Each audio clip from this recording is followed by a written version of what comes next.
close to $53 million, £43 million, in alleged illicit funds recovered from Nigeria's former oil minister Diezani Alison-Madueke, among others, will be used to fund public services, the country's justice ministry says.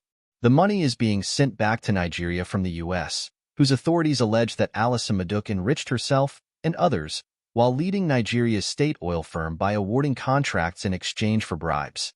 The U.S. alleged that the money was then used to buy a 65-meter superyacht called the Galactica Star plus multiple luxury properties in California and New York. Alison-Madueke, 64, has always denied all allegations of wrongdoing.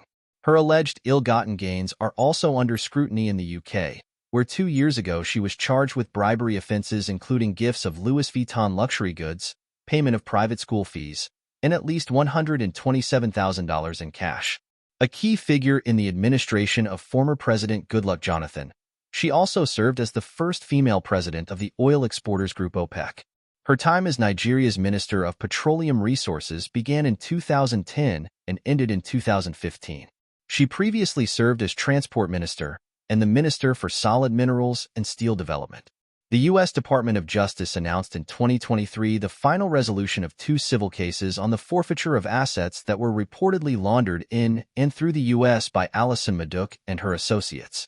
On Friday, the U.S. and Nigeria confirmed that the sum of $52.88 million would be repatriated to the West African nation.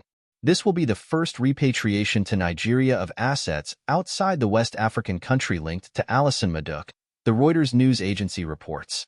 Speaking at the formal signing ceremony in the Nigerian capital, Abuja, Attorney General and Minister of Justice, Lateef Fagbemi, said the return of the funds marks a significant step in the ongoing efforts to combat corruption. Fagbemi said $50 million of the money will go through the World Bank to support rural electrification projects, and the remaining $2.88 million will be directed to the International Institute of Justice to strengthen the justice system and promote anti-corruption efforts. Meanwhile, the U.S. ambassador to Nigeria, Richard Mills, has emphasized the need for accountability as well as the careful monitoring of the returned funds.